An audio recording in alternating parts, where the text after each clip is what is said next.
क्या बताऊं, बहुत बुरी तरह एक्सीडेंट हुआ है, बहुत बुरी तरह। आप भी ये गलती मत करना, मैं बार बार कह रहा हूँ। क्या हुआ है, अभी मैं क्लाइंट के घर से आ रहा हूँ, उनके घर के वास्तु ठीक करके।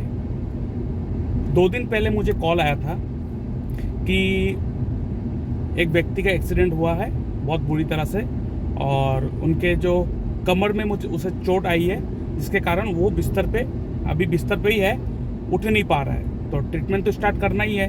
देखिए, आप कुछ भी कर कीजिए, चाहे एस्ट्रोलॉजी कीजिए, चाहे वास्तु कीजिए, कुछ भी कीजिए, लेकिन मेडिकल ट्रीटमेंट लेते रहिए। मैं हमेशा कहता हूँ दोनों चीज़ों को, स्पिरिचुअलिस्टिक एंड मेटेरियलिस्टिक, दोनों चीज़ों को साथ में लेके चलिए तो लाइफ बहुत ईजी रहेगा। तो क्या हुआ है कि मैंने जब कॉल आया कि ऐसे बहुत बुरी तरह से एक व्यक्ति का एक्सीडेंट हुआ है, क्या आप उनका चार्ट देखोगे? क्योंकि मैक्सिमम मैं चार्ट एनालिसिस करता हूं, तो उनको पता है कि मैं एस्ट्रोलॉजर हूं, तो उन्होंने बोला कि चार्ट एनालिसिस करना, ऐसा एक्सीडेंट हो गया है। तो मैंने कहा है कि एक्सीडेंट तो हो गया है, तो इसमें चार्ट से ज़्यादा अभी वास्तु देखना बहुत ज़रूरी होगा यहाँ पे। तो फिर मैंने कहा, तो उन्होंने कहा कि मुझे कि आप आइए वास्तु चेक कीजिए। तो मैंने आज सुबह गया और वास्तु चेक करके अभी रिटर्न हो रहा हूँ। तो मैं सोचा कि ये चीज़ आपके साथ शेयर करूँ, और ये बहुत इंपॉर्टेंट है। अक्सर बहुत लोग ये गलती करते हैं। तो मैं जब देखा उनका एक्सीडेंट बहुत बुरी तरह हुआ है, तो मैं आशा करता हूँ कि ऊपर वाले बहुत जल्दी उनको ठीक कर दे। तो गलती क्या हुआ है वहाँ पे, मैं जब घर का वास्तु चेक कर रहा था, सब कुछ ठीक था, सब कुछ ठीक था। लेकिन जब मैंने घूमते घूमते उसका रूम चेक किया, हर कोना चेक कर रहा था, तो मैंने पाया कि इस व्यक्ति के घर के साउथ ईस्ट डायरेक्शन में, साउथ ईस्ट डायरेक्शन कौन सा होता है, ईस्ट और साउथ के मिडिल में, बराबर बीच में जो डायरेक्शन होता है, ईस्ट डायरेक्शन और साउथ डायरेक्शन के जो बीच होता है, साउथ ईस्ट डायरेक्शन, ये डायरेक्शन ये लिक्विड कैश को दिखाते हैं। अगर इस डायरेक्शन में कुछ खराबी रहेगा तो आपको लगातार पैसा आपके पास नहीं आएगा, लिक्विडिटी कैश को दिखाता है। तो इस डायरेक्शन में आप भूल कर भी ब्लू कलर, ब्लैक कलर, ठीक है, उसके बाद व्हाइट कलर नहीं होना चाहिए, क्योंकि साउथ ईस्ट डायरेक्शन जो है वो फायर एलिमेंट को दर्शाते हैं, ठीक है।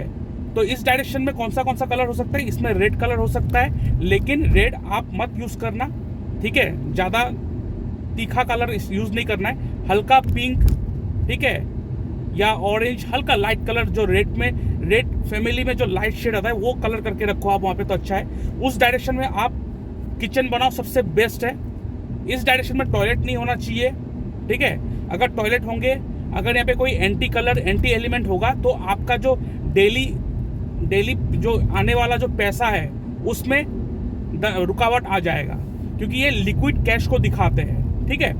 तो और साउथ ईस्ट डायरेक्शन में जो मैंने पाया उनके घर पे, मैंने क्या पाया, उनके घर के साउथ ईस्ट डायरेक्शन में भगवान का फोटो चित्र लगा हुआ था, ठीक है। तो मैं आपको ये कहता हूं कि अगर साउथ ईस्ट डायरेक्शन में मंदिर होगा, पूजा घर होगा, या कोई भगवान का फोटो होगा जहां पे आप पूजा पाठ करते हो, तो ये बहुत बड़ा मेजर वास्तु दोष है। अगर उस डायरेक्शन में एक मंदिर होगा तो अनावश्यक आपके घर में एक्सीडेंट होते ही रहेंगे, ये आप लिख लीजिए। साउथ ईस्ट डायरेक्शन में आपके घर में मंदिर नहीं होना चाहिए। तो मैंने पाया कि उनके घर के साउथ ईस्ट डायरेक्शन में भगवान का फोटो लगा हुआ था, और उस डायरेक्शन में वो लोग दिया अगरबत्ती जलाते थे, इसका मतलब वहाँ पे वो पूजा करते थे। तो मैंने उसको हटाया, ठीक है, उसको मैंने हटाया। सबसे पहले मैंने कहा उसको हटा के नॉर्थ ईस्ट में शिफ्ट कीजिए। तो मैंने देखा कि नॉर्थ ईस्ट में भी, इनके एग्जैक्ट नॉर्थ ईस्ट में नहीं है, थोड़ा डायरेक्शन इधर उधर था, वहाँ पे मंदिर है इन लोगों का, लेकिन फिर भी साउथ ईस्ट डायरेक्शन में भी भगवान का फोटो लगा के वहाँ पे दिया जलाता था। क्यों? किसी ने कहा है कि ये डायरेक्शन पैसे का डायरेक्शन है, तो इस डायरेक्शन में अगर भगवान का फोटो रखेंगे, पूजा पाठ करेंगे, तो पैसा आते रहेंगे, जो ये बिल्कुल गलत है। आपको नहीं करना है, आपको कभी भी नहीं करना है। साउथ ईस्ट डायरेक्शन में मंदिर, पूजा घर कभी नहीं होना चाहिए, नहीं तो आपके घर में अनावश्यक एक्सीडेंट होते ही रहेंगे, पैसा बेफुजूल खर्चा होते रहेंगे, ठीक है। और इसके बाद ये हटाने के बाद, जब मैंने इसको ठीक किया, ठीक करवाने के बाद मैंने उस व्यक्ति का, जिनका एक्सीडेंट हुआ है, उनका मैंने चार्ट देखा है, ठीक है। और चार्ट देखने के बाद मैंने उनसे एक सवाल पूछा है, आप अपने गाड़ी पे अगर कोई खरोच आते हैं तो आप क्या करते हो? तो उन्होंने कहा है कि अगर मैं अपने गाड़ी में थोड़ा हल्का भी खरोच आता है तो मैं उसको तुरंत उसको ठीक करवा देता हूँ।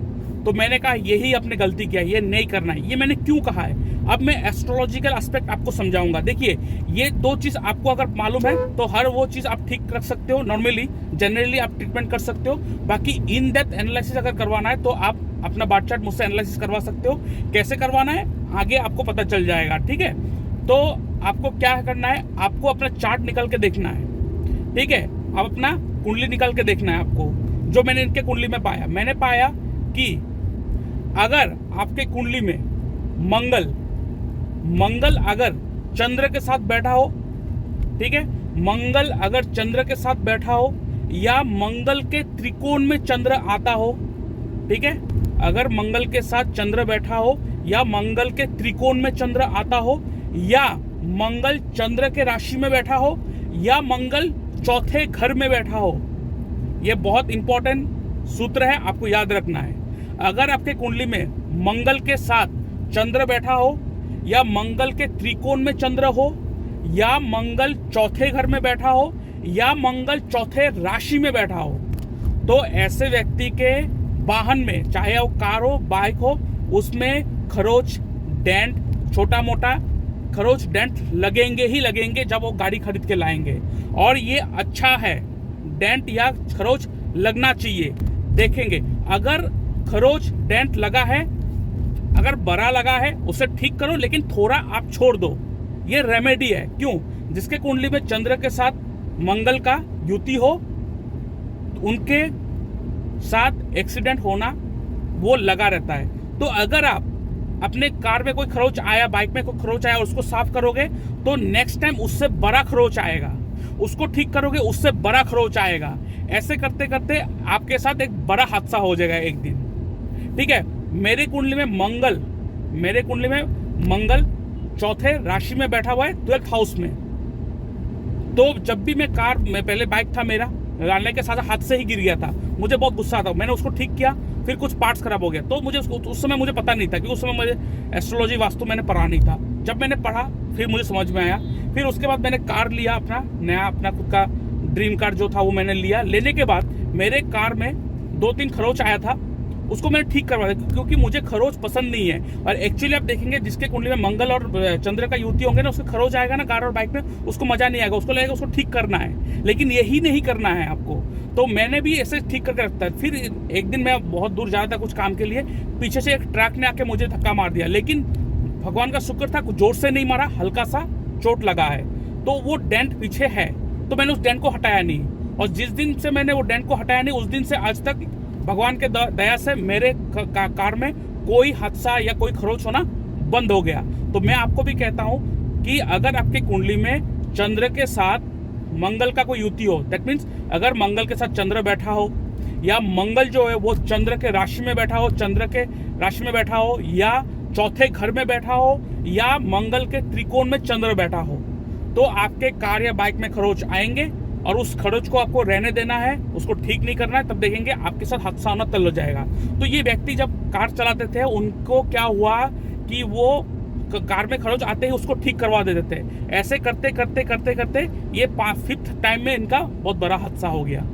तो मैंने कहा कि सबसे पहले मैंने उनके घर के वास्तु को ठीक किया, सेकंड उनके कुंडली के हिसाब से मैंने देखा और उनको कहा कि आपको ये नहीं करना है, और 2-3 चीज़ उनको घर में मैंने शिफ्ट करवाया जो करवाना था। वो मैं आपको डिटेल्स में नहीं बताऊंगा अभी, क्योंकि कुछ कॉन्फिडेंशियल चीज़ें होते हैं। तो 2-3 चीज़ मैंने शिफ्ट करवाया, और उसके बाद कुछ मैंने रेमेडी दिया है, मंगल का रेमेडी दिया है, पूजा पाठ करने के लिए दिया है, और साथ में मेडिकेशन जो चल रहा है, डॉक्टर के साथ मेडिकेशन जो चल रहा है वो भी करने के लिए कहा है।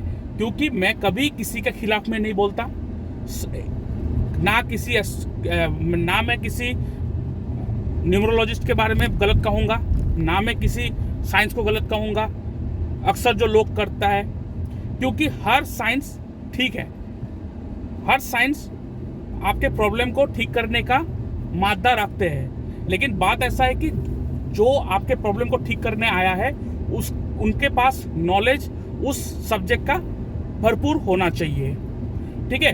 तो मैंने कहा कि आप मेडिकल ट्रीटमेंट भी लेते रहो और ये नियम पाठ पूजा पाठ भी करते रहो जो मैंने कहा, और जो मैंने शिफ्ट करवाया वास्तु को उसको भी ठीक करके रखो, इसमें कुछ खराबी आने मत देना आप। तो आप देखना बहुत जल्द रिकवरी हो जाएगा। देखिए, जब आप स्पिरिचुअलिटी को साथ में लेके चलते हो कोई भी काम में, तो क्या होता है कि आपका जो काम 2 साल में होने वाला था वो 1 साल में हो जाएगा, जो 2 महीने में होना था वो 1 महीने में हो जाएगा। इसीलिए मैं कहूँगा, अगर आप कोई भी चीज़ करते हो, आप साइंस को मानते हो, आप भगवान को नहीं मानते हो, फिर भी मैं कहूँगा एक बार ट्राई करने में क्या जाता है। आप एक बार कोशिश करके देखो। अगर आप भगवान के ऊपर भगवान के ऊपर नहीं मानते हो, सिर्फ साइंस को मानते हो, मानो साइंस भी तो अच्छा है, क्योंकि अगर साइंस नहीं होता तो आज मैं ये कार भी नहीं चला पाता, है कि नहीं। अगर साइंस नहीं होता तो घर पे पंखा एसी भी नहीं होता, है कि नहीं। तो साइंस भी बढ़िया है, साइंस के साथ चलो, लेकिन साइंस के साथ अगर आप अपना स्पिरिचुअलिटी को ऐड कर दोगे, आप देखना आपका लाइफ जो है वो और बहुत ज़्यादा स्मूथ हो जाएंगे। आप कोशिश करके देखो। और स्पिरिचुअलिटी बनने के लिए आपको क्या करना है, आप जिस भगवान को मानते हो, जिस शक्ति को मानते हो, जिसको भी मानते हो, उसे दिल से मानो और उनसे बातें करो, ठीक है। उस शक्ति से आप बातें करो, रेगुलर बेसिस में बातें करो, और ऐसे करते करते देखना कुछ दिन बाद, 21-22 दिन के बाद, वो जो शक्ति है वो आपसे बात करने लगेगा। आपका जो सवाल है उसका जवाब देने लग जाएगा। आप करके देखना। तो मैंने आप लोगों को बताया कि अगर आपके घर के साउथ ईस्ट डायरेक्शन में मंदिर है तो उसको हटाना ज़रूरी है, नहीं तो अनावश्यक आपके घर में अनावश्यक एक्सीडेंट होते रहेंगे और ये आप रोक नहीं पाएंगे, ठीक है। उसको हटाना है। और आपकी कुंडली के हिसाब से अगर मंगल चंद्र का युति है तो अगर आपके गाड़ी में, बाइक में, कार में अगर कोई खरोच आता है तो उसे हल्का रहने देना, ये एक अच्छा रेमेडी है। तो आपके साथ हादसा होना बंद हो जाएगा। तो अभी के लिए इतना ही। नेक्स्ट अगर किसी क्लाइंट के घर में जाएंगे, कुछ नया चीज़ पता चलेगा तो मैं आपसे शेयर करूंगा, और उस हिसाब से आप अपने घर को भी ठीक रखना। देखना आपके घर से अनावश्यक जो प्रॉब्लम आते रहते हैं वो आना बंद हो जाएगा, ठीक है। तो अभी के लिए इतना ही, फिर नेक्स्ट वीडियो में मिलेंगे आप लोगों से। तो अभी के लिए इतना ही, बाय बाय, ओम नमः शिवाय। और इसके साथ साथ मैं अपने व्यूअर्स को बताना चाहता हूँ, अगर आप अपना बर्थ चार्ट एनालाइज करवाना चाहते हो, आप अगर चाहते हो कि आपका जो प्रॉब्लम वो मैं सॉल्व करूँ, तो आप मेरे इस व्हाट्सएप नंबर पे आप अपना date of birth, time of birth, place of birth, आपका नेम, जेंडर, आपका सवाल लिख के भेज सकते हो। उस सवाल के ऊपर मैं एक डिटेल वीडियो बना के यूट्यूब में अपलोड कर दूंगा और उसका लिंक आपके साथ शेयर कर दूंगा, जिसके लिए मैं चार्ज करता हूँ 250 रुपीज़ ओनली पर चार्ट। आप 250 रुपीज़ मेरे इस यूपीआई नंबर पेमेंट करोगे या मेरे इस बैंक डिटेल में पेमेंट करोगे, उसका स्क्रीनशॉट भेजोगे, उसके बाद 1 हफ्ते के अंदर आपको एनालिसिस मिल जाएगा। लेकिन आपको जो प्रॉब्लम है, आपको जो डाउट आपको लगता है, वो मुझसे बात करके सॉल्व हो सकता है। आपको मुझसे बात करना है तो आप क्या कर सकते हो, एक फ़ोन कॉल अपॉइंटमेंट बुक कर सकते हो, जिसके लिए मैं चार्ज करता हूँ 500 रुपीज़ ओनली। आप मुझसे बात करना चाहते हो तो 500 रुपीज़ आपको पे करना पड़ेगा। मेरे इस यूपीआई नंबर पेमेंट करोगे या मेरे बैंक डिटेल में पेमेंट करोगे, उसका स्क्रीनशॉट भेजोगे, उसके बाद मैं आपको एक डेट एंड टाइम दे दूंगा, उस दौरान मैं आपसे बात करूंगा, ठीक है। और इसके साथ साथ अगर आपको ऐसा लगता है कि आपको फुल सपोर्ट चाहिए मुझसे, और full support means in the sense आपको यहाँ पे अष्टक वर्क का भी सपोर्ट मिलेगा, हिट थ्योरी जो नेगेटिव हिट पॉजिटिव हिट हमारे कुंडली में पड़ते हैं उसका भी सपोर्ट मिलेगा, उसके साथ एस्ट्रो वास्तु का भी सपोर्ट मिलेगा, साइकोलॉजिकल सपोर्ट मिलेगा, उसके बाद मेरा जो नक्षत्र त्रिपाप चार्ट है उस हिसाब से प्रेडिक्शन और सपोर्ट, फुल टू सपोर्ट मिलेगा। और यहाँ पे ना कि आप सिर्फ आपका ही चार्ट एनालिसिस होगा, यहाँ पे आपके फैमिली मेंबर का भी चार्ट एनालिसिस होगा, और आपके घर का वास्तु के साथ साथ आपके कुंडली के हिसाब से जो एस्ट्रो वास्तु बनता है, आपका पर्सनल वास्तु बनता है, उसका भी सपोर्ट मिलेगा। तो ये है ना बहुत अच्छा ऑफर। तो इसके लिए आपको क्या करना पड़ेगा, आपको एक प्राइम मेंबरशिप लेना पड़ेगा 1 साल के लिए। पूरा 1 साल के लिए वो सपोर्ट आपको मिलने वाला है। सोचिए, जो एक बार के लिए जो लोग चार्ज करते हैं वो मैं आपको 1 साल के लिए दे रहा हूँ ओनली 25,300 रुपीज़। आप मेरे इस यूपीआई नंबर पेमेंट करोगे या इस बैंक डिटेल में पेमेंट करोगे, उसका स्क्रीनशॉट भेजोगे, उसके बाद आपको मैं प्रीमियम ग्रुप में ऐड कर दूंगा। उसके बाद आपको 1 साल के लिए फुल सपोर्ट मिलेगा। आप कभी भी मुझसे बात कर सकते हो, फ़ोन कॉल में बात कर सकते हो, कभी भी प्रॉब्लम कोई डिस्टर्ब हो रहा है उसका उपाय आप ले सकते हो मुझसे। पूरा 1 साल के लिए मुझसे सपोर्ट मिलता रहेगा। लेकिन सैटरडे और संडे क्लोज रहता है, उस दिन मैं अपना ऑफिस बंद रखता हूँ। बाकी 5 दिन, हफ्ते के 5 दिन आपको फुल सपोर्ट मिलेगा। इसके साथ साथ अगर आपका कुंडली अगर गलत बना हो या आपके बर्थ टाइम जो सही नहीं है, आपको पता नहीं है कि बर्थ टाइम क्या है, तो अपना बर्थ टाइम रेक्टिफिकेशन कर सकते हो मुझसे, जिसके लिए मैं चार्ज करता हूँ ₹2100, 2100 दैट मीन्स 2100 रुपीज़ आप मेरे यूपीआई नंबर पे पेमेंट करोगे या मेरे बैंक डिटेल में पेमेंट करोगे। उसके बाद अपना डिटेल्स भेजोगे, मैं आपका जो बर्थ टाइम है उसको मैं रेक्टिफाई करके दूंगा, सही करके दूंगा, और उसके बाद आपको एक्यूरेट एंड परफेक्ट रिजल्ट मिलेगा आपके कुंडली के हिसाब से, आपके लाइफ को और बेहतर बनाने के लिए। तो बहुत सारों को मैं देखता हूँ कि उन लोगों का कुंडली बहुत गलत बना होता है या बर्थ टाइम रेक्टिफाई नहीं करा होता है। तो बर्थ टाइम अगर रेक्टिफाई करना है तो आप मुझसे जुड़ सकते हो ओनली 2100 रुपीज़ पेमेंट करके, ठीक है। और इसके साथ साथ मैं आपको बताना चाहता हूँ, आप देख सकते हो ये मेरा ई बुक है एस्ट्रोलॉजी एंड डिजीज़। ये मैंने बीमारी के ऊपर लिखा है कि कौन से हाउस इफेक्ट हो तो बैड इफेक्ट के अंडर हो तो आपको कौन सा बीमारी हो सकता है, कौन सा प्लेनेट आप खराब हो तो आपको क्या बीमारी हो सकता है, फिर उसको कैसे ठीक कर सकते हैं, कैसे 6th हाउस लॉर्ड आपको बीमारी दे सकता है, किस टाइप का बीमारी दे सकता है और उसको कैसे ठीक कर सकते हो, टोटली यहाँ पे लिख के रखा है। ये बहुत ही यूज़फुल ई बुक है जो एस्ट्रोलॉजर बनना चाहता है या जो नॉर्मली अपना एस्ट्रोलॉजी, अपना खुद का एस्ट्रोलॉजी खुद करता है या तो देखना चाहता है, तो आप इसको यूज़ करके आप अपना जो हेल्थ है उसे ठीक कर सकते हो। इसका जो लिंक है मैंने डिस्क्रिप्शन बॉक्स में देके रखा है, उसका PDF आप ले सकते हो, लेकिन ये पासवर्ड प्रोटेक्टेड है।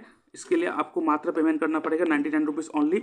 आप मेरे बैंक डिटेल में पेमेंट करोगे, उसका स्क्रीनशॉट भेजोगे, उसके बाद मैं आपको पासवर्ड दे दूंगा, उसके बाद आप इस ई बुक को यूज़ कर सकते हो। जैसे कि आप देख सकते हो ये जो हाउस है, हर हाउस कुछ ना कुछ बॉडी पार्ट को रिप्रेजेंट करते हैं। ऐसे ही अगर किसी ना किसी हाउस में कोई ना कोई प्लेनेट का नेगेटिव हिट होगा तो आपको उस बॉडी पार्ट में प्रॉब्लम होगा, तो आप उस नेगेटिव हिट को सही कर सकते हो इस ई बुक को पढ़ के।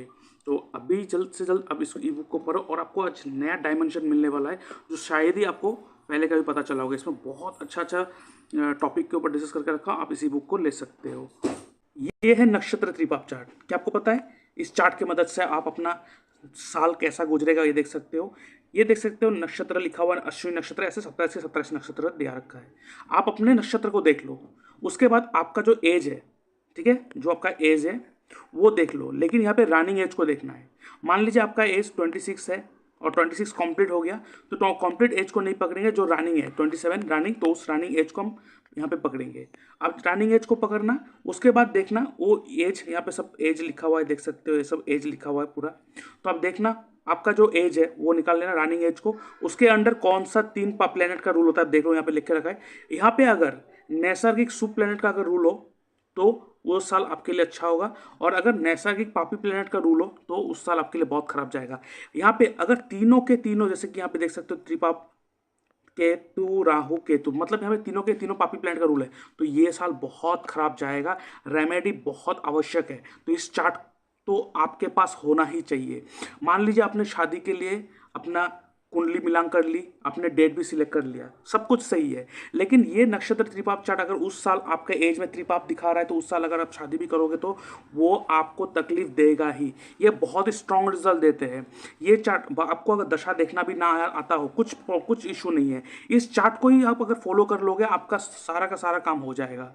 तो इस चार्ट को आप अवेल कर सकते हो, इसका डिस्क्रिप्शन बॉक्स में मैंने लिंक देख के रखा है, उसका स्क्रीनशॉट, सॉरी इसके लिए मैं चार्ज करता हूँ 111 रुपीज़। आप मेरे यूपीआई नंबर पेमेंट करोगे, उसका स्क्रीनशॉट भेजोगे, उसके बाद मैं आपको ये पासवर्ड दे दूंगा और उसके बाद आप इस चार्ट को यूज़ कर सकते हो, ठीक है। तो अभी आते हैं चार्ट एनालिसिस के ऊपर।